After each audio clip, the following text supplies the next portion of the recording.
सहा न्यूजमध्ये आपले सर्वांचे स्वागत आहे. मी सय्यद हसन. बघूयात आजची विशेष बातमीपत्र. सुरू करून या एमएलसी बंद करून टाकल्या पाहिजे. कशाला पाहिजे पदवीधर शिक्षक, कशाला पाहिजे हे सगळे शिक्षक, मतदारसंघातले शिक्षक, आमदार, हे सगळेच्या सगळे शिक्षकांना खोटी साथ देतात. खोटी साथ देऊन आमच्या मुलांच्या पिढ्या बर्बाद करायला कारणीभूत राहतात. पण अक्षरशः हे सगळे शहरात पळून गेले. अध्यक्ष महोदय, तो अध्यक्ष महोदय, तुम्ही माझी ही गोष्ट नोट करून घ्या. आम्ही तरीही त्या कोरोनाच्या कार्यकाळात त्याच गावात राहिलो, असे प्रमाणपत्र जोडले आणि 1,10,000 कोटी रुपयांचा पगार खोटा घेतला. अध्यक्ष महोदय यांनी खोटा घेतला. ते गावात नव्हते अध्यक्छ महोदय.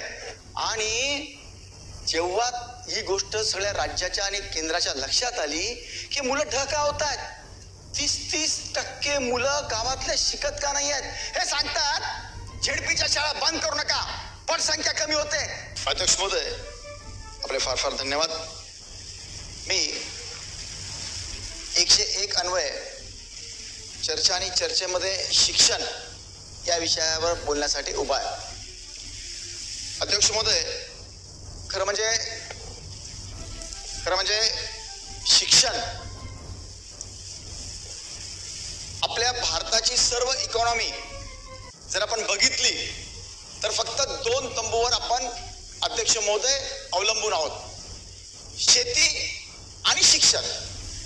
आणि शेतीमध्ये आपल्या अनेक अडचणी आहेत, नैसर्गिक अडचणी आहेत, काही इन्फ्राच्या अडचणी आहेत.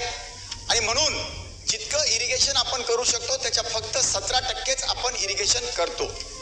आणि म्हणून आपल्या सरकारने निर्णय घेतले मागे 1984 पासून की शिक्षणामध्ये आपण सगळ्यात जास्त महत्व देऊन शिक्षणावर आपण भर दिला पाहिजे.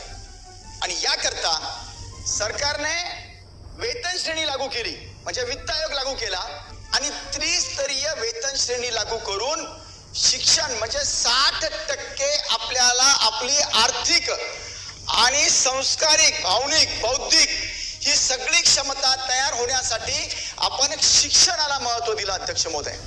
आणि नुसतं महत्व तोंडी नाही दिलं, आपण एकमेव शिक्षण खातं असं ठेवलं आहे की ज्याच्यावर प्रमोशन न्यायही जरी दिलं तरी शिक्षकांना 12 वर्षानंतर त्यांची सॅलरी वाढेल. भत्ते वगैरे दरवर्षी जे वाढतात तो भाग वेगळा, परंतु त्याच्या व्यतिरिक्त सुद्धा आपण एकमेव खातं असं ठेवलं आहे की ज्याच्यावर आपण प्रमोशन नसताना सुद्धा वेतन श्रेणी आपण वाढवून देतोय. ठीक आहे, त्याला काही हरकत नाही अध्यक्ष महोदय. आपल्याला शिक्षणा व्यतिरिक्त शिक्षकांवर आपण इतका खर्च करू लागलो सध्या, याच्याच करता की आपल्याला आपल्या ज्या पिढ्या आहेत त्या चांगल्या सक्षम बनाव्या, जगाशी त्यांनी चांगली कॉम्पिटिशन करावी, जगाच्या एकूण मार्केटिंग मध्ये आपला हिस्सा किमान 18% असावा. जगातल्या पॉप्युलेशनच्या आपण जवळपास 17 ते 18% आपलं पॉप्युलेशन अध्यक्ष महोदय. आणि बाकीच्या गोष्टी सगळ्या सक्षम करण्यासाठी आपण शिक्षण हे धोरण देशात आणि आपल्या राज्यामध्ये महत्वाचं केलं. अध्यक्ष महोदय, आपण काय अपेक्षित आपल्याला आपलं अपेक्षित आहे शिक्षण क्षेत्राकडनं. शिक्षकांनी 5 ते 17 वर्षापर्यंत शालेय शिक्षण, खास करून मी अध्यक्ष महोदय शालेय शिक्षणावर बोलतोय. शालेय शिक्षण, कारण की आपण जर बघितलं निसर्गाचा नियम आहे, 5 ते 17 वर्षापर्यंत आपण जे काही शिकतो, जे काही आपल्यामध्ये कला असतात त्या जर आपण बाहेर काढल्या आणि शिक्षकांनी व्यवस्थित लक्ष जर दिलं तर आपण आयुष्यामध्ये माझ्यात जे काही दडलेलं आहे त्याचा पूर्ण उपयोग मी माझ्याकरता घेऊ शकतो, माझ्या कुटुंबाला देऊ शकतो, माझ्या राज्याला आणि देशाला देऊ शकतो अध्यक्ष महोदय. आणि म्हणून प्राथमिक, उच्च प्राथमिक, माध्यमिक, उच्च माध्यमिक फक्त इतक्याच शिक्षकांकरता माझ्या पूर्ण आज राज्याची सॅलरी सगळ्या खात्यांची, PWD असेल, इरिगेशन असेल, सामाजिक न्याय असेल, GAD असेल, असे एकूण 23 खात्यांची सॅलरी अध्यक्ष महोदय 50,000 कोटीच्या वरती नाही आहे. पण आपण फक्त शालेय शिक्षकांना 84,000 कोटी रुपयांची सॅलरी अध्यक्ष महोदय देऊ लागलो आपण. 84,000 कोटी रुपयांची. याच्यामध्ये फार कमी 5 ते 7,000 कोटीच फक्त बाकीच्या इन्फ्रास्ट्रक्चरला आहे त्याच्यामध्ये. पण जवळपास 74 ते 76 हजार कोटी रुपये निव्वळ आपण सॅलरीवर अध्यक्ष महोदय यांना देतोय. आणि अपेक्षित असं आहे, कायद्याने ठरवलंय, सगळे पुस्तकं नियम सगळे बनवलेत. काय बनवलेत? शिक्षकांनी गावामध्ये आपापल्या गावी मुक्कामी राहून ऍग्रीमेंट करून दिले त्यांनी आपल्याला. मुक्कामी राहून एकही मुलगा, खास करून दीन, दलित, आदिवासी, पीडित, गरीब या सगळ्या मुलांनी शिक्षण घेतलंच पाहिजे. मोफत आणि सक्तीचं शिक्षण हे आपण अवलंबलेलं आहे अध्यक्ष महोदय. आणि म्हणून प्रत्येक शिक्षकांनी जे मुलं येत नाही त्यांच्या घरी जायचं आहे, त्यांना घरून तिथून आणायचं आहे आणि त्यांना चांगलं गुणवत्तादार शिक्षण द्यायचंय. मी प्रत्येक वेळेला शिक्षण जे बोलतोय अध्यक्ष महोदय, त्याच्यामध्ये गुणवत्ता ही दडलेली आहे. गुणवत्तादार शिक्षण जर दिलं तरच माझं राज्य आणि त्याचं स्वतःचं सुद्धा भलं होऊ शकतं अध्यक्ष महोदय. आणि म्हणून अध्यक्ष महोदय आपण साधा जर त्यांनी 5 ते 17 वर्षामध्ये त्याच्यामध्ये ज्या काही कला आहेत त्याला वाव जर दिला गेला शिक्षकांकडून तर तो आयुष्यामध्ये कधीही मागे राहू शकणार नाही. अशी व्यवस्था अध्यक्ष महोदय आपण ऑलरेडी तयार केलेली आहे. आपण अपेक्षित काय आपल्याला आपल्या देशात, आपल्या राज्यात, खास करून महाराष्ट्राचा हिस्सा काय पाहिजे? आपण जगाच्या, मी जसं सांगितलं, 17 ते 20% माल आपल्या राज्यात बनला पाहिजे. त्याचं कारण आपला देश हा एकूण लोकसंख्येच्या, मी सांगितल्याप्रमाणे 17% आहे. आज हालत काय? आपल्याकडे सायकल, बाईक, कार किंवा कित्येक गोष्टीचे संशोधनाचे याचे अभाव आहेत. कारण की शिक्षणामध्ये ज्या गोष्टीचं आपल्याला ज्ञान पाहिजे होतं तिथं कुठंतरी अध्यक्ष महोदय आपण कमी पडतोय. मी सांगितलं, मी 2-3 बाबी फक्त अध्यक्ष महोदय यामध्ये 2-3 प्रकारे सांगणार आहेत. एक तर काय असायला पाहिजे, काय आहे, आणि खरं म्हणजे मंत्री महोदय तर सक्षमतेने काम करतायत आल्यापासून, पण माझे काही सजेशन्स असतील की आपण कसं चालायचं आहे. आज अध्यक्ष महोदय ते जर शिक्षक गावामध्ये त्या मुलांना जर येत नसेल तर त्यांचे एक्स्ट्रा क्लासेस घेऊन त्यांना शिकवायचं आहे. आणि त्या शिक्षकांना ते बरोबर जातात की नाही शाळेत, ते बरोबर शिकवतात की नाही शिकवतात, याच्याकरता प्रत्येक 10 शाळांमागे आपण एक केंद्र प्रमुख ठेवलेत. त्या केंद्र प्रमुखांनी वर्षाचे 120 दिवस मुक्कामी राहायचंय गावागावामध्ये आणि त्या शिक्षकांकडून या मुलांचं सगळं शिक्षण ते करतात की नाही करतात त्याची माहिती विस्तार अधिकाऱ्यांकडे द्यायची आहे.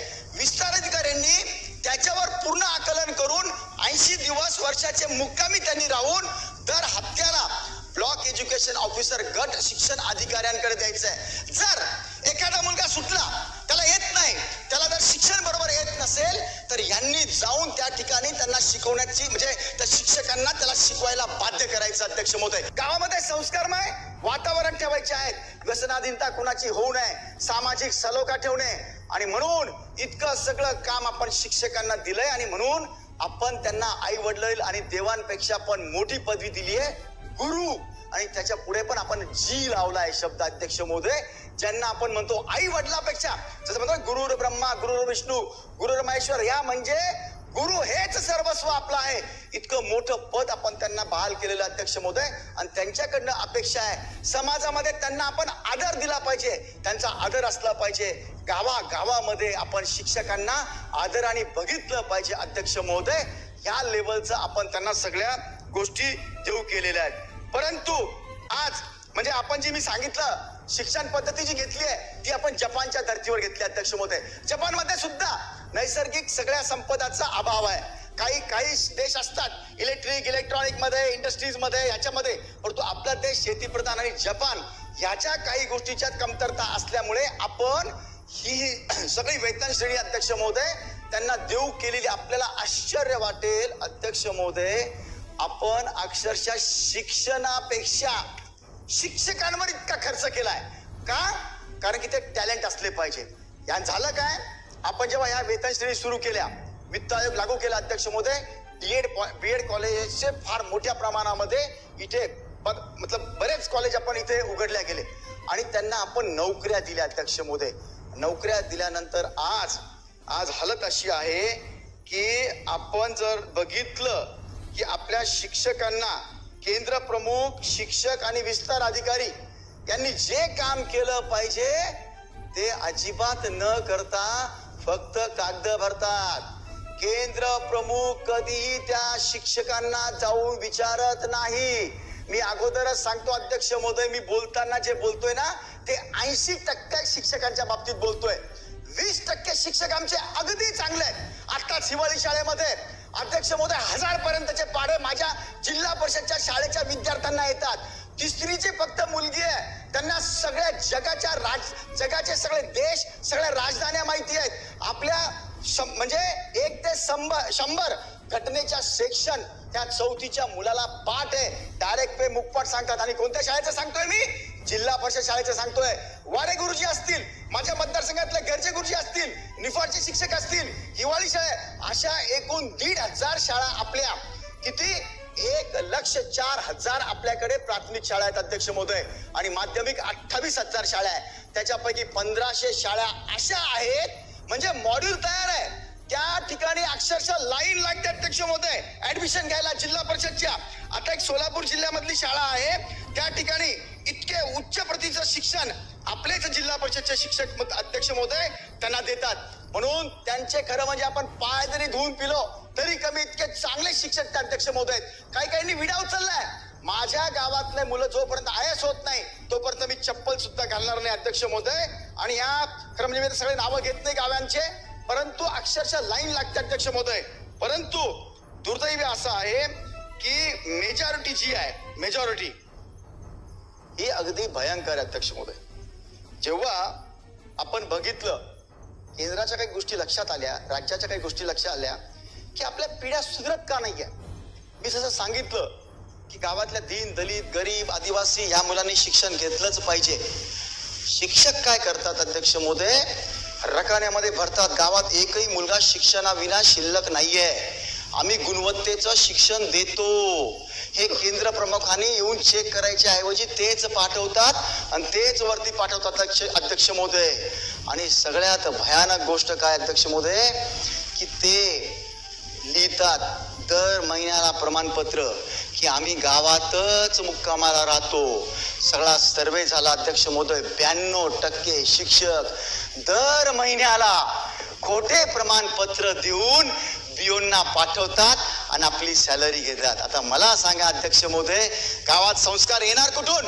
गावात हे शिक्षण शिकणार एचआरए तर घेतात, पण समजा एखाद्या वेळेला त्यांनी एचआरए नाकारला जरी तरी त्यांना कंपल्शन तिथं राहायचं, त्यांनी अग्रीमेंट घेतलेलं आहे. आपण अध्यक्ष महोदय मी स्पष्टपणे सांगतो, हे मला दुसरा शब्द नाही अध्यक्ष महोदय, यांनाच काही येत नाही. यांना अभ्यासक्रम माहित नाही, यांचे स्वतःचे अभ्यासक्रम यांना माहित नाही, त्यांच्या तासिका घेत नाहीये. आपण शिक्षक काय शिकवतात मुलांना? बाबा रे तू चोरी करू नको, तू पुस्तकावर काही खोटं लिहू नको, खोटे कागदपत्र बनवू नको. आणि हेच दर महिन्याला खोटे कागदपत्र जर बनवून देत असतील आणि जर पैसा लुटत असतील अध्यक्ष महोदय, माझा दावा आहे, मी मंत्री महोदयांना विनंती करतो, मंत्री महोदय आपण जे काही आमच्या प्रश्नाचे उत्तर देणार त्याच्यामध्ये आम्हाला आपल्याला हात जोडून विनंती आहे, तुम्ही सुधारणा अनंत करणार आहात. पण आज काय आमच्या ज्या पिढ्या बर्बाद झाल्या आणि आम्ही जे बोलतोय, मी जितकं बोलतोय ते पुराव्यानिशी बोलतोय अध्यक्ष महोदय. जर हे खरं असेल तर मागच्या मध्ये 30,000 कोटी रुपयाचा यांनी एचआरए फुकटचा आम्ही त्या गावातच राहतो असा करून केलेला आहे. यांच्याकडनं ते 30,000 कोटी रुपये तुम्ही वसूल केलंच पाहिजे.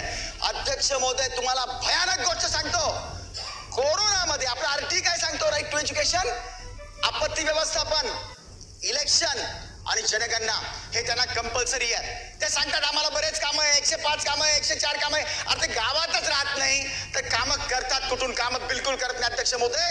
खोट्या संघटना करून दबाव टाकतात. आणि म्हणून माझी मंत्री महोदयांना विनंती आहे, कोरोनाचे 2 वर्ष कुणाच्याच लक्षात नाही अध्यक्ष महोदय. आपण सुद्धा इतकं काम केलं रस्त्यावर उतरून.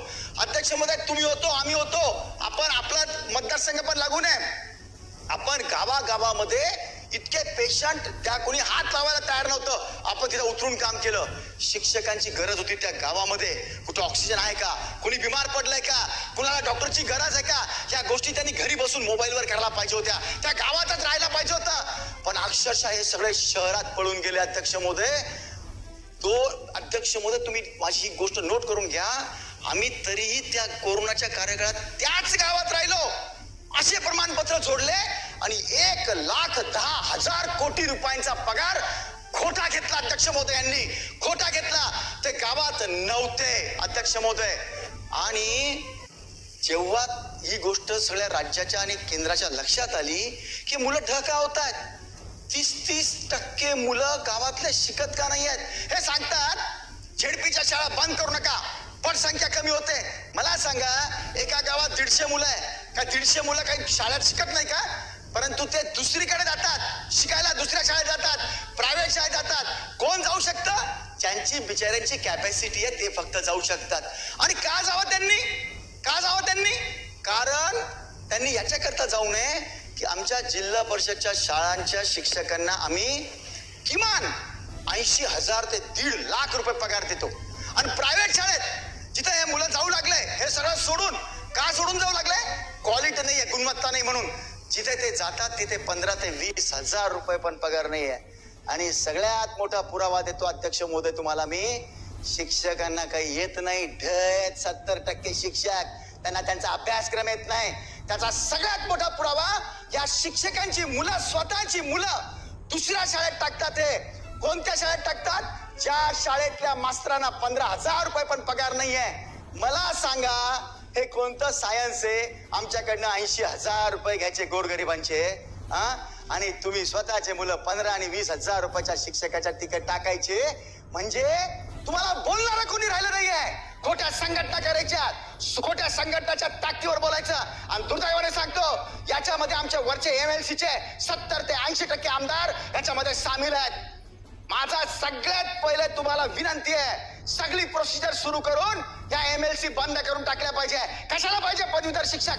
कशाला पाहिजे हे सगळे शिक्षक, मतदारसंघातलं शिक्षक, आमदार? हे सगळेच्या सगळे शिक्षकांना खोटी साथ देतात. खोटी साथ देऊन आमच्या मुलांच्या पिढ्या बर्बाद करायला कारणीभूत राहतात. संघटना, पोलीस, मिलिटरी आणि शिक्षक यांना संप, मोर्चा, कोणतेही संघटना करण्याचा अधिकार घटनेने दिलेला नाहीये, आपण दिलेला नाहीये.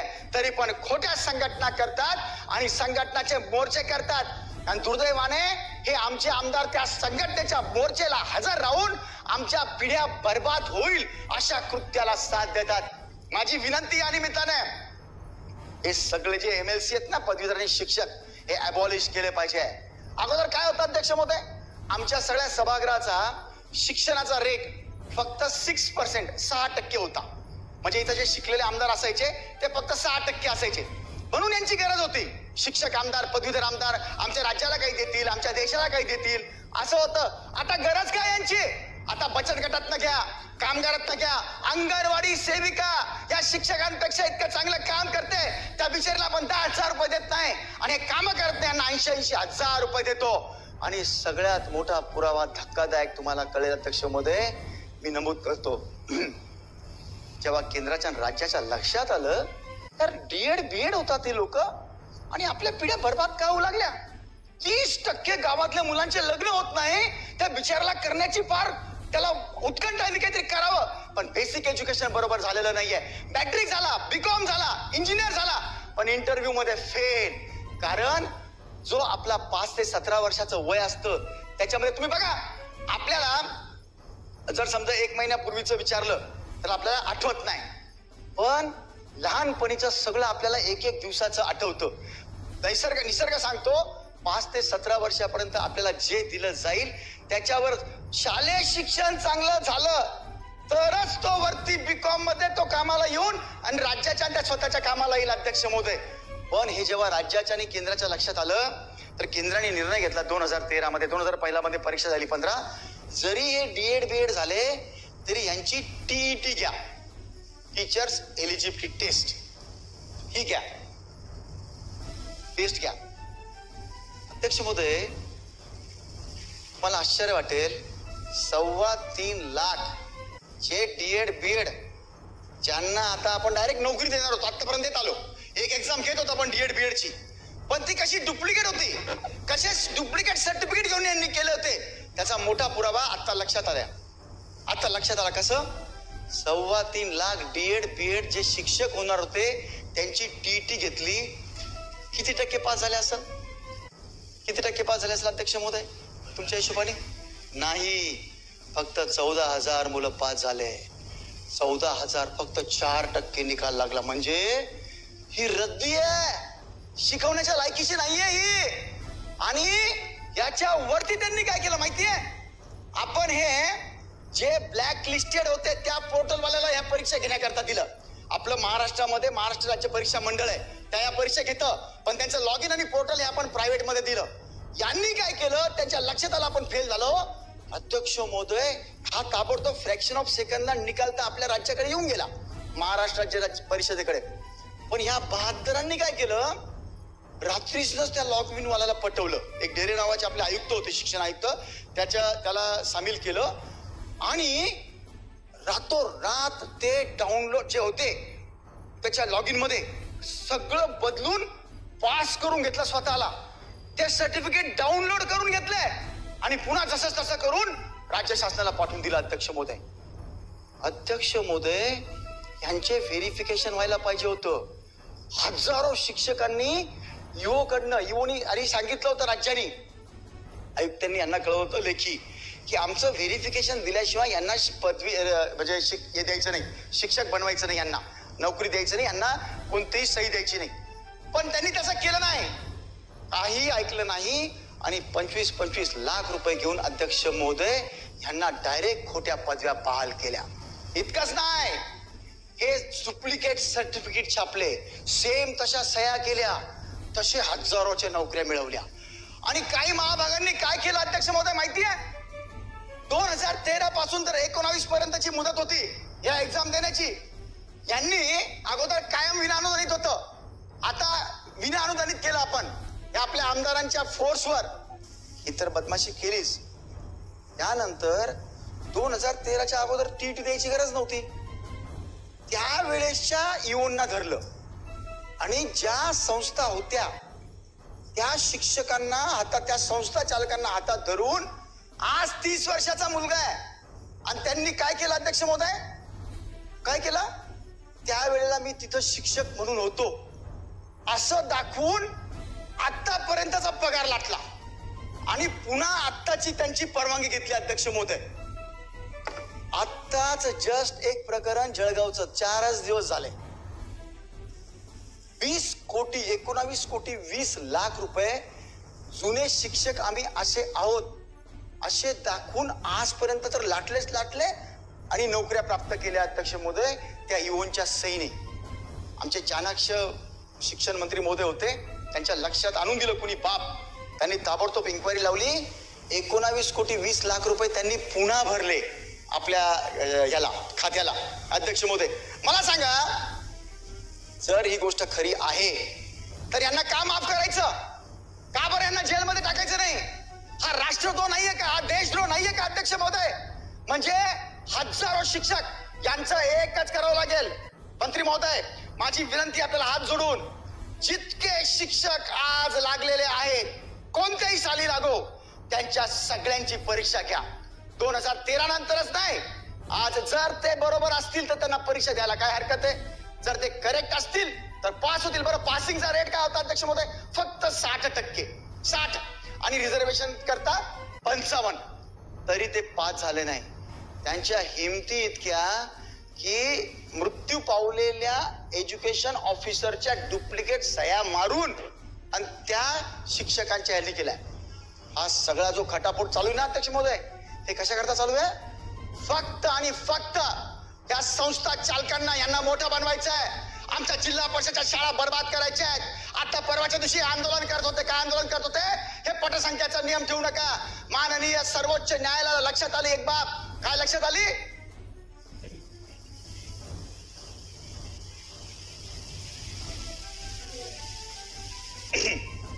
सन्माननीय अध्यक्ष महोदय, सर्वोच्च न्यायालयाच्या बाब एक लक्षात आली. 40 लाख आधार कार्ड जुळत नाही मुलांचे, बरं का, जुळत नाही. सुप्रीम कोर्टाने ऑर्डर दिली, नवीन पटसंख्या तयार करा. हे लगेच हातरलंय. कारण एक प्रकरण आता झालं, 9वी पर्यंत 10 लाख मुलं शिकत होते शाळेत, आणि जेव्हा 10वीत गेलं, कारण की SSC बोर्ड आहे, तिथं तर सगळं कागदावर येतं, सगळं त्याला ऑनलाईन असतं, ते सगळं म्हणजे शो होतं. लाख लागलीच 10 लाखाची संख्या मॅट्रिक मध्ये 10वीला 7 लाख झाली. 3 लाख मुलं ते झाले गायब. 10,000 अतिरिक्त शिक्षक आमचे खोटे पगार घेत होते. आणि हे आता आंदोलन काय करतात? नाही नाही नाही, पटसंख्या वगैरे काही बघू नका, सुप्रीम कोर्टाचा निकाल आला तुम्ही काय बघू नका, नवीन GR काढा. अरे कशाला घाबरलेत अध्यक्ष महोदय? अतिरिक्त शिक्षक जे अजिबात पगार घेतात, फक्त शिकवत नाही, त्यांना फक्त 10 मुलं, 20 शिक्षक, 20 शिक्षक, 20 मुलं, 5 शिक्षक, अशी सगळी कारण कामच करायचं नाहीये. मग काम काय करतात? स्वतःला तर काही येत नाही. कधी गावात जर आपण राहिलो, आपल्याला लोक जबाब विचारतील, आमच्या मुलाला काही येत नाही. हे काय करतात अध्यक्ष महोदय? तुम्ही बघून घ्या.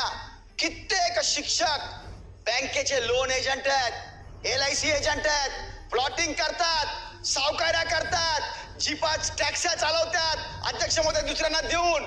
इतकंच नाही, नातेवाईकाच्या नावाने पुरावे माझ्याकडे बिअर बार ओपन केले त्यांनी. काहीतरी वाटलं पाहिजे मनाला.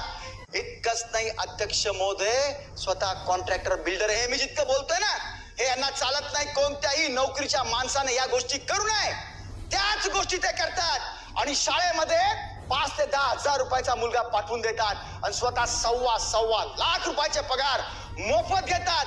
पैसा इतका वाढलाय, संघटनेची ताकद इतकी वाढवून ठेवली आहे.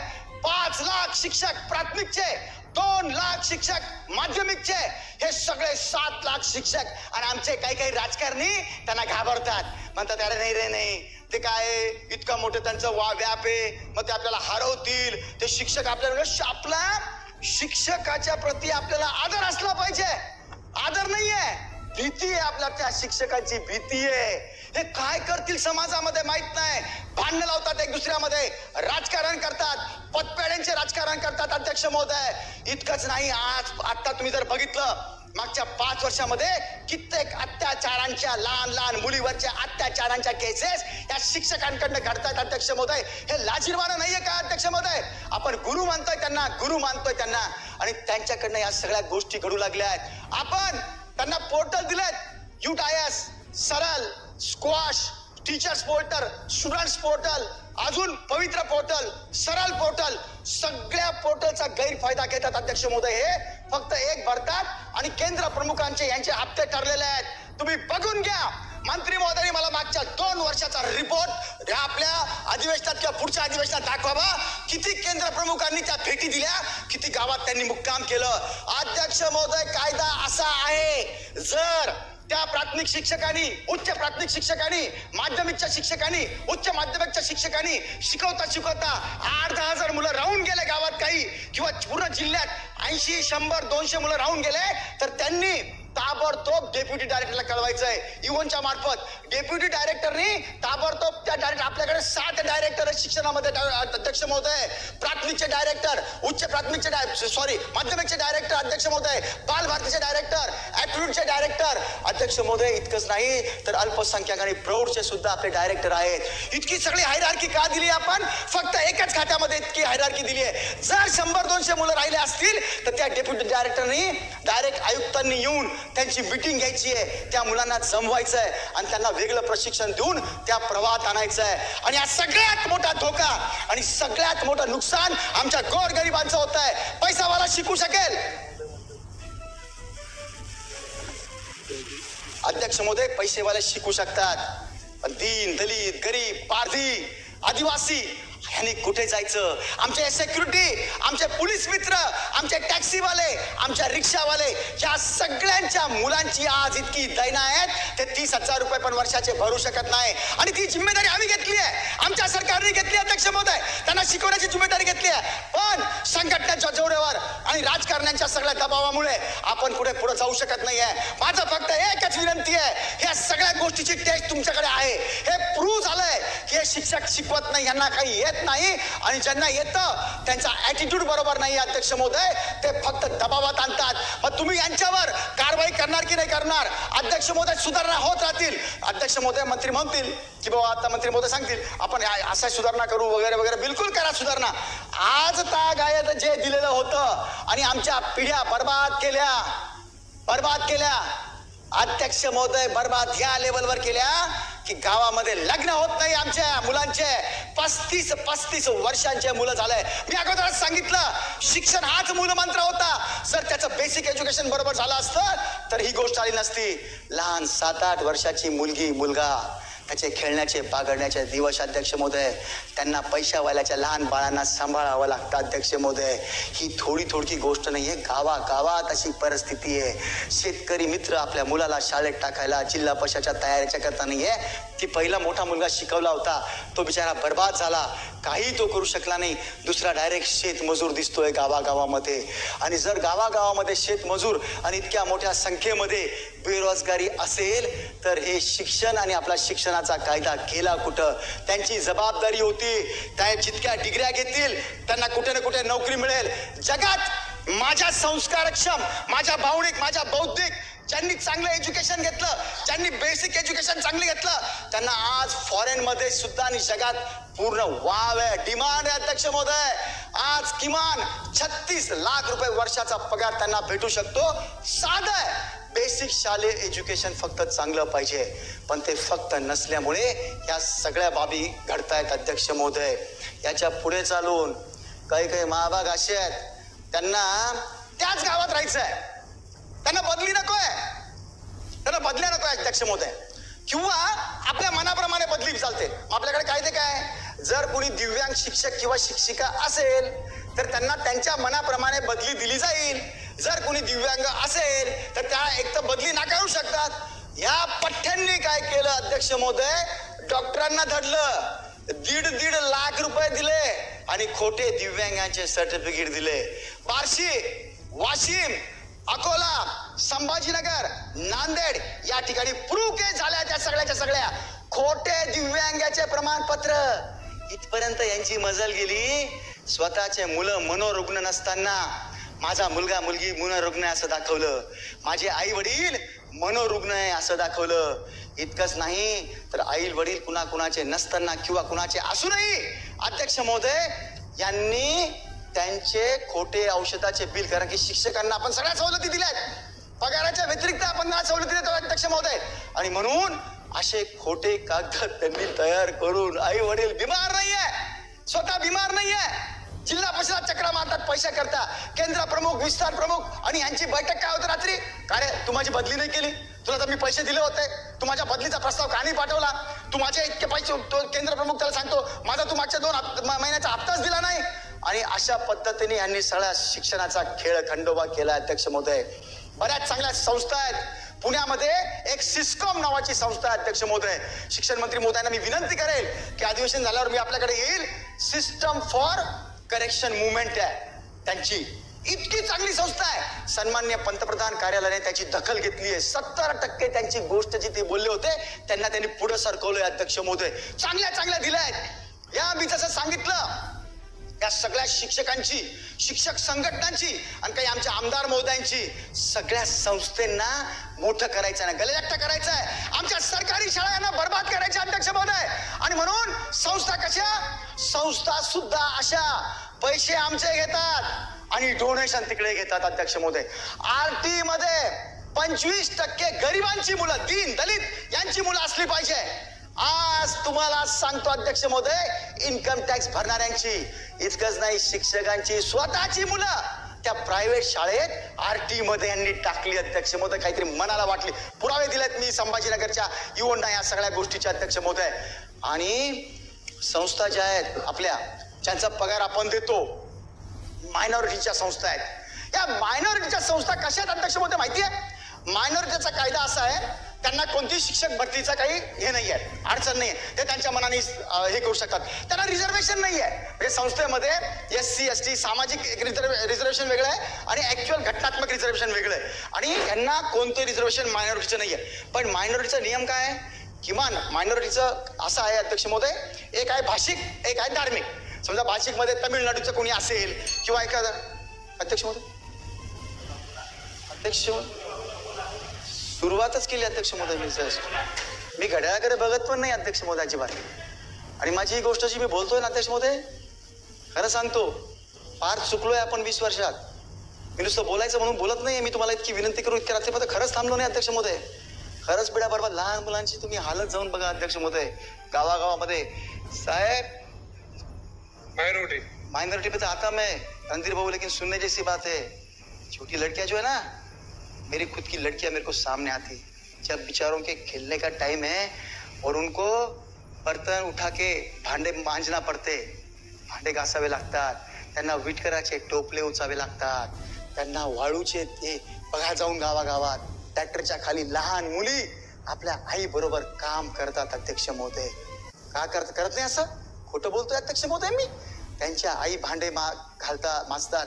अरे आपण जेव्हा इतका पैसा दिला, आपण व्यवस्था तयार केल्या, या शिक्षकांना यांचं काम नाही का गावागावात जाऊन या मुलांना चांगलं शिक्षण द्यायचं? जर ते देऊ शकत नसतील तर त्याच्या पुढच्या व्यवस्था आम्ही केल्या. विस्तार अधिकारी केंद्र प्रमुख ठेवले. सगळा पैसा आमचा ऐकायचा आणि तुम्ही लाटायचा पैसा, सगळे खोटे कागदपत्र बनवून लाटायचा. आम्ही तुम्हाला बोलायचं नाही, ज्या गोष्टी राईट आहे त्या शिक्षकांच्या बोलायच्या नाही. अध्यक्ष महोदय, मायनॉरिटी मी तुम्हाला सांगत होतो, भाषिक आणि धार्मिक, समजा तमिळनाडू कर्नाटकचे जर असतील त्यांची भाषा टिकावी, मराठी बरोबर त्यांनी त्यांच्या भाषेचं बघावं. धार्मिक मध्ये असं आहे अध्यक्ष महोदय, समजा ख्रिश्चन असेल, जैन असेल, मुस्लिम असेल, ज्या अल्पसंख्याक येतात, पारसी असतील वगैरे वगैरे, त्या शाळेमध्ये किमान 50% मुलं त्या कॅटेगरीचे असले पाहिजे, अल्पसंख्याक. या बहादरांनी काय केलं अध्यक्ष महोदय, मुंबईच्या 40% शाळा मायनॉरिटीच्या परवानग्या घेतल्या, आमच्या अधिकाऱ्यांनी देऊन टाकल्या आणि त्यामध्ये 10% पण अल्पसंख्याक मुलं शिकत नाही, मायनॉरिटीचे शिकत नाही. रिझर्वेशन सगळं खाऊन घेतलंय. अध्यक्ष महोदय मला सांगा, जर त्यांना SC ST OBCचं आरक्षण लागू होतं, मायनॉरिटीचा मुद्दाम घेतला आणि कोट्यवधीचे डोनेशन घेण्याकरता त्यांनी असं केलं, यांच्यावर ऍड्रेस सुद्धा टाकायचे नाही.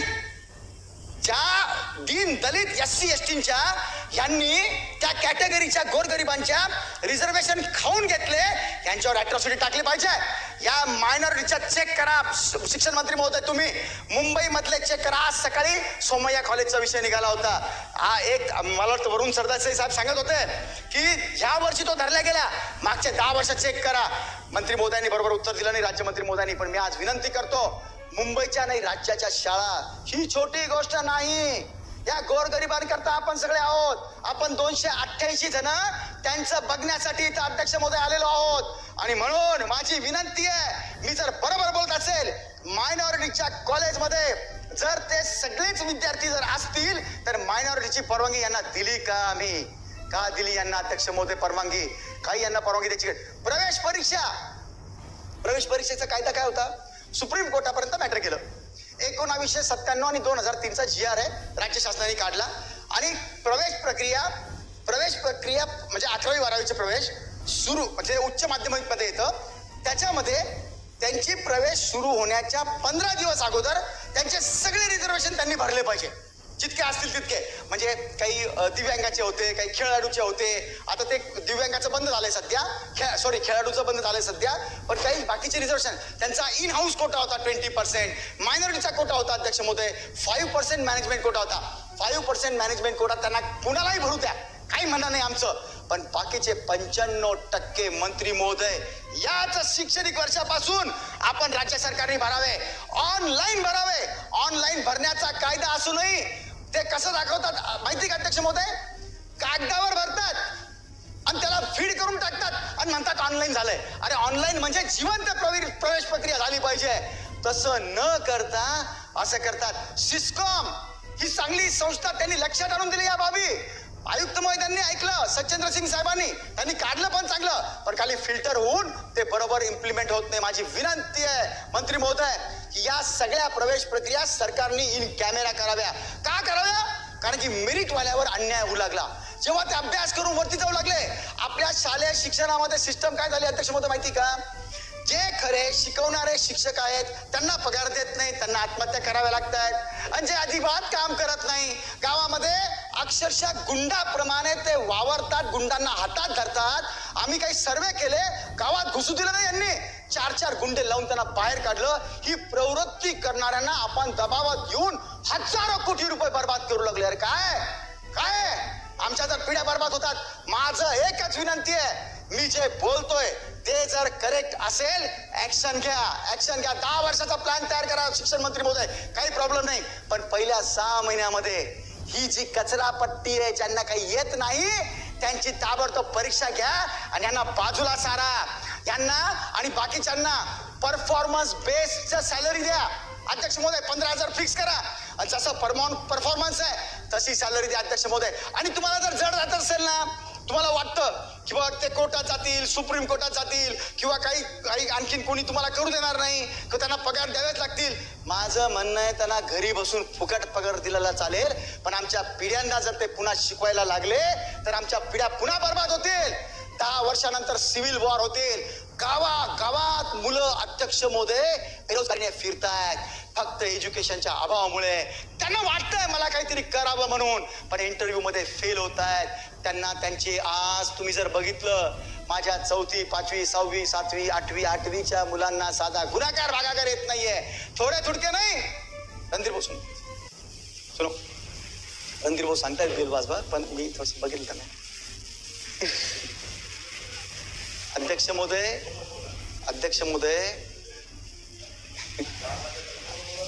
हा बघा, मंत्री महोदय पण मला सपोर्ट करू लागले. त्यांना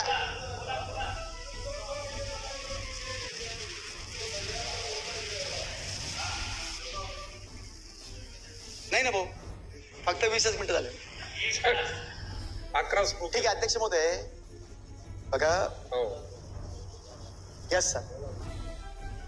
यांनी 5वी 6वीच्या स्कॉलरशिप घ्यायच्या बरं का, स्टेट स्कॉलरशिप या, आणि 9वी 10वीच्या सेंट्रलच्या स्कॉलरशिप घ्यायच्या आहेत. सगळ्यांना स्कॉलरशिप मध्ये बसवलं पाहिजे. कोटा लिमिटेड आहे. अध्यक्ष महोदय बसवत नाही. त्यांना माहिती रिझल्ट खराब येतील आणि शिकवत नाही. जेव्हा परीक्षा येतात मग त्या 10वीच्या का असत नाही, आणि ह्या खुलेआम सामूहिक कॉपी करून आपला रिपोर्ट पाठवतात की आमचे मुलं सगळे हुशार आहे म्हणून. असले कॉपीनी जर तुम्ही मुलांना पास करायला लागले तर कुठे जाईल माझा राज्य आणि देश अध्यक्ष महोदय? कुठे जाईल माझं राज्य आणि देश? अध्यक्ष महोदय, दर हप्त्याला प्रत्येक शिक्षक आपलं कागद भरून काय देतो, मी गावात फिरलो, मी गुणवत्तेचं शिक्षण दिलं सर्व शिक्षक मुलांना. मी हे नाही सांगत की सर्वच मुलं डॉक्टर CA नाही होतील. कुणामध्ये आर्ट जडलाय, कुणी ऍक्टर बनेल, कुणी अध्यक्ष महोदय चांगला आर्टिस्ट बनेल, कुणी चांगला ऑब्झर्वर बनेल, कुणी चांगला स्वीपर बनेल. आपण कुठं अटकलोय माहिती का अध्यक्ष महोदय? 10, 15, 20 लाख कोटी रुपयाचे फक्त आपले बजेट आहे. हे सगळं जर चांगलं असलं असतं, आपण आपल्या काळ्या आपण तयार केल्या असत्या, आपल्या कार आपण तयार केल्या असत्या. आपलं SCERT आहे, NCERT आहे या शिक्षकांना प्रशिक्षण देण्यासाठी, आणि आपले रिसर्च सेंटर या मुलांसाठी अध्यक्ष महोदय संशोधन झाले असते, बेसिक एज्युकेशन चांगलं झालं असतं, आमची इकॉनॉमी इतकी चांगली झाली असती. मी नुसतं कागदावर नाही बोलत, मी अभ्यासाने बोलतो अध्यक्ष महोदय. 40 लाख कोटी रुपयाचा आपला बजेट असला पाहिजे होता. आता आपण कशाला घाबरतोय? फक्त 40,000 कोटी रुपये आपण त्या बहिणींना दिले काय तर लगे आपण घाबरलो, आपण लगे कटछाट करायला लागलो. 40 लाख कोटींचा आपला बजेट असला पाहिजे होता. इतकी उन्नती या शिक्षणातून व्हायला पाहिजे होती. रणधीर भाऊ स्कॉलरशिप घेत नाहीये, स्कॉलरशिप घ्यायची हिंमत नाही करत ही लोक. 10वीच्या स्कॉलरशिप घ्यायची हिंमत करत नाही. SCERT आणि NCERT म्हणजे state council for education and research training centre, आणि NC म्हणजे national council for education research training centre. अध्यक्ष महोदय अभी परसों के दिन, परवाच्या दिवशी त्यांनी या शिक्षकांना प्रशिक्षण द्यायचंय. तुम्हाला आतापर्यंत बरोबर येतंय, पुढचं तुम्हाला प्रशिक्षण द्यायचंय, तुम्हाला आम्हाला अद्ययावत ठेवायचं आहे. याकरता आता प्रशिक्षण 24,000 शिक्षक सोलापूरला बोलावले होते. अध्यक्ष महोदय किती आले? 6,000 फक्त. आणि ज्यांचे नाही आले त्यांना खोटे प्रमाणपत्र देऊ लागले सह्या करून. हे आले म्हणून, त्यांनी प्रशिक्षण घेतलं म्हणून. 3 दिवसाचं 2 टप्प्यामध्ये 6 दिवसाचं प्रशिक्षण होतं अध्यक्ष महोदय, मंत्री महोदय.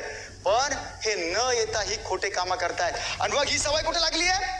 मग BCom मध्ये तसंच इंजिनिअरिंगचे पेपर फुटतायत. इथपर्यंतच नाही, MPSCचे सुद्धा पेपर फुटायला लागलेले आहेत अध्यक्ष महोदय. अरे का बरं बिहार एज्युकेशन मध्ये पुढे आपल्या 5वी पासून त्यांच्या ऍप्टिट्यूड टेस्ट आणि सगळ्या कॉम्पिटिशनच्या टेस्ट घेतल्या जातात IAS IPS IRSच्या बेसवर. अध्यक्ष महोदय, तुमचं स्वागत करतो शिक्षण मंत्री महोदय मी की तुम्ही CBSE पॅटर्न लागू करताय. चांगली गोष्ट आहे. आमचा सगळा मराठी बाणा, आमचं मराठी सगळं साबित ठेवून CBSE जर तुम्ही नाही घेतली तर हे मुलं कॉम्पिटिटिव्ह एक्झाम घेणे. कारण हे जेव्हा जातात सुनील भाऊ पुढे जातात ना, तेव्हा हे आपलं खालचं जे SSC बोर्डाचं ते तितके कामाला येत नाही, हे पासच होत नाही आणि मग दुसऱ्या जण येऊन आपल्याकडे राज्य करतात. अध्यक्ष महोदय, म्हणून माझी विनंती आहे, CBSE ICSE हा पॅटर्न असला पाहिजे. त्याचं प्रमाण तुम्ही ठरवा. मराठी साबित ठेवून हे सगळं तुम्ही केलंच पाहिजे. अध्यक्ष महोदय, आणि आज कितीही आपण बोललो अध्यक्ष महोदय, मला माहिती आहे या शिक्षक संघटना ज्या बेकायदेशीर आहेत, धमक्या देतात, खुनाच्या धमक्या देतात. कुणी थोडं गावात बोललं की त्यांच्यावर विनाकारांच्या विनयभंगाच्या, त्यांच्यावर खोट्या अॅट्रॉसिटीच्या, त्यांच्यावर खोट्या खोट्या केसेस दाखल करण्याची हिंमत अध्यक्ष महोदय हे सगळे ठेवतात.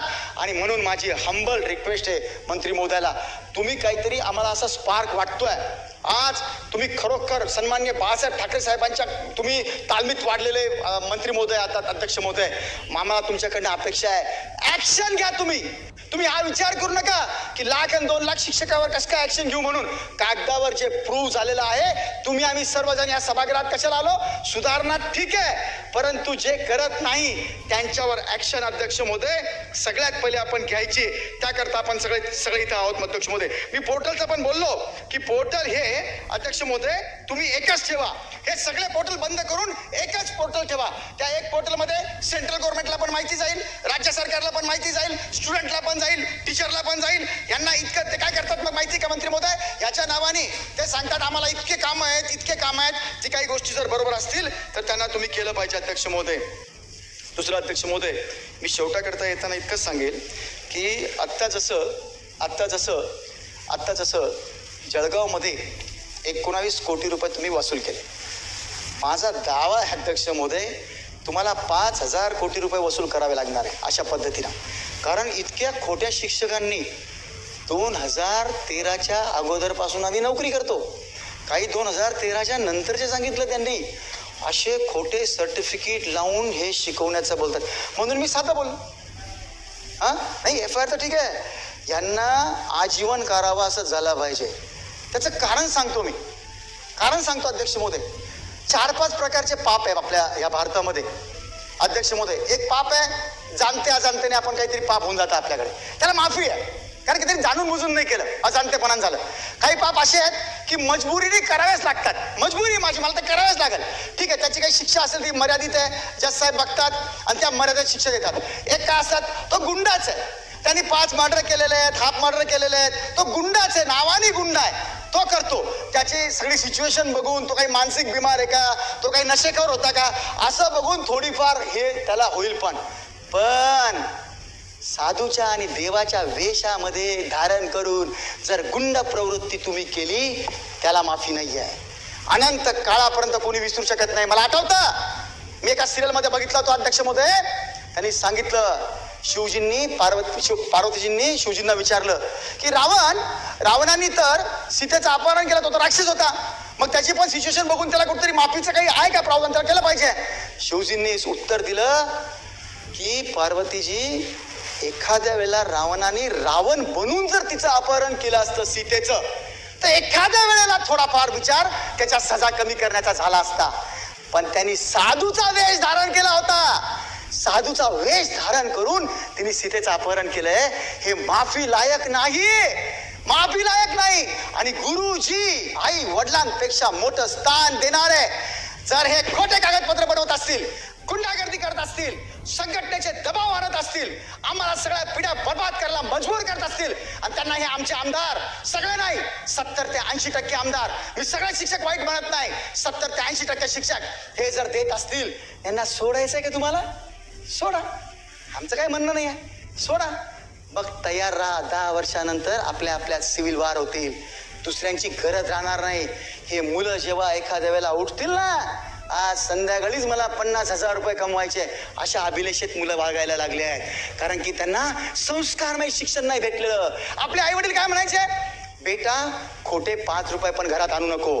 कोण सांगायचं जिल्हा परिषद, मी जिल्हा परिषद शाळेत शिकलोय सर. आम्हाला अपडाऊन फिपडाऊन काही माहित नव्हतं. सगळ्या गावांमध्ये काही काही शिक्षक, 1-2 शिक्षक आमचे पाल टाकून राहायचे आणि त्यावेळेला पगार फार नगण्य होता. आता तर त्यांना लाख आणि 1.5 लाख आणि 2 लाख आणि काही प्राध्यापक 3-3 लाखापर्यंत गेले. आणि कशाचे पेन्शन पाहिजे यांना सर? कशाचे पेन्शन पाहिजे? क्लास 1, सुपर क्लास 1, आमदार, खासदार, शिक्षक सगळे पेन्शन बंद झाले पाहिजे. काय करायचं आम्हाला? 3rd क्लास 4th क्लास जे आहेत त्यांना बिचारांना पेन्शन दिलं तर काही हरकत नाही आहे. हा पैसा वाया टाकू लागलो आपण सगळे. गोर गरिबी इतकी वाढलेली आहे. एकाकडे इंजिनियर झालेल्या मुलाला वेटरशिप करावी लागते, एकाकडे पदवीधर मुलाला 9,000 रुपयाने कोणी विचारत नाही. आणि जे ढेकळे, जे शिकू शकत नाही, जे कुणी समाजाला काही योगदान देऊ शकत नाही, अशांना आपण कोट्यावधी रुपयाची खैरात वाटू लागलो. अध्यक्ष महोदय, हे कुठेतरी थांबलं पाहिजे. सिरियसली याच्यावर विचार झाला पाहिजे अध्यक्ष महोदय. आणि म्हणून मी तुम्हाला सांगितलं की जसं रावणाला मी तुम्हाला फरक सांगितला ना, या साधूच्या आणि गुरुजींच्या वेशामध्ये मी सगळ्यांना बोलत नाही. चांगले शिक्षक आहेत. आत्ताच मागच्या आपल्याला माहिती आहे अध्यक्ष महोदय, तुम्ही पण आमच्या ह्याच्यात होता, त्यांचे पाय धुवून पिलो. जे शिक्षक चांगले होते ना, त्यांचं पाद्यपूजन करून आम्ही त्यांचं काय म्हणतात तीर्थ घेतलं आम्ही. त्यांचं चांगले शिक्षक आहेत, झेडपीचे चांगले आहेत. मला हे पण माहिती आहे माझ्या सरकारी शाळेमधलेच विद्यार्थी आणि मुलं संस्कारक्षम, भावनिक, बौद्धिक सगळी क्षमता घेऊन पुढे जाऊ शकतील. आमचे डवले साहेब होते, आता ते मला वाटतं नाशिकला विभागीय आयुक्त आहेत. त्यांनी नाशिकमध्ये एक जबरदस्त पुस्तिका तयार करून RT प्रमाणे कसं शिक्षकांनी वागावं आणि त्यांनी इतकं चांगलं प्रावधान केलं होतं. डवले साहेबांनी एक चांगली क्रांती घडून आणली होती अध्यक्ष महोदय. परंतु या शिक्षकांची सवय काय, डवले साहेबांनी काम केलं त्याच्यानंतर ते दुसरीकडे गेले, जिथे जातात ते चांगलंच काम करतात. या शिक्षकांची सवय कशी आहे, जे चांगले शिक्षक काम करतात, वारे गुरुजी चांगले काम करतात किंवा हिवाळी शाळा चांगली काम करते, 1,000 पर्यंतचे जे पाडे एका मुलाला येत असतील, तुम्ही विचार करा. जिल्हा परिषद शिक्षक आहेत, हे सगळे शिक्षक त्यांच्यावर तुटून पडतात आणि काय म्हणतात, तुझ्यामुळे आम्हाला त्रास होतो. बोलायला काही वाटत नाही. गुरुजींनी काय केलं, समजा शिक्षकावर अन्याय होता असं धरून ठेवलो आपण एक क्षणभर, त्यांनी शांतताने मांडावं, कोर्टात जावं, असे थिल्लरपणाने आंदोलन करावे, मोर्चे काढावे. शिक्षकांनी मिलिटरीवाल्यांचं कधी आंदोलन आपण बघितलं? पोलीसवाल्यांचं कधी आपण आंदोलन बघितलं? मिलिटरी नंतर सगळ्यात जास्त अपेक्षा आपल्याला देशाला शिक्षकाकडून होती. मला चांगलं वाटत नाही आज शिक्षकांच्या बाबतीमध्ये, गुरुजींच्या बाबतीत. मी पण जिल्हा परिषदेमध्ये शिकलेलो आहे, पण माझी मजबुरी आहे.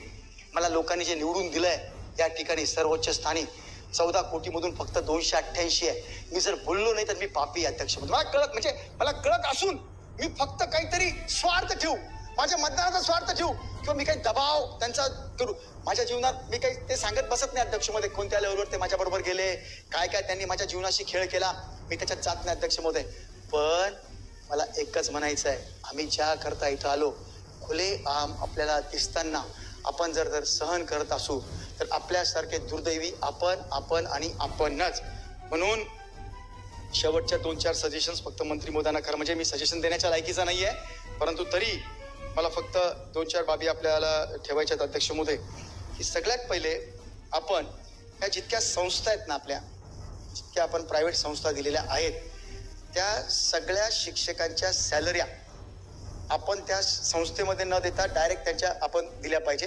कारण की ते त्याच दिवशी त्यानं जातात.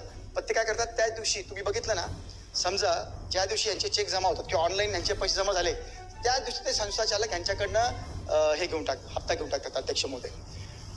परीक्षा प्रवेश जो आहे आत्ताचा 11वी-12वीचा, मंत्री महोदय, आत्ताचा जो 11वी-12वीचा प्रवेश परीक्षा आहे त्याच्यामध्ये ऑनलाईन आणि गव्हर्नमेंट तर्फेच करा. तुम्हाला सांगतो मी, त्यांचे 5% मॅनेजमेंट कोट्यावर मला काही बोलायचं नाहीये. त्याच्यावर तुम्हाला जसं त्यांना सूट द्यायची आहे ती तुम्ही द्यायला पाहिजे, कारण की त्यांच्या प्रायव्हेटचं मग काही अर्थ राहणार नाही. परंतु या बाबी चांगल्या कंपन्यामध्ये आपली ही मुलं असली पाहिजे. या शिक्षकांची एकदा परीक्षा घेतलीच पाहिजे.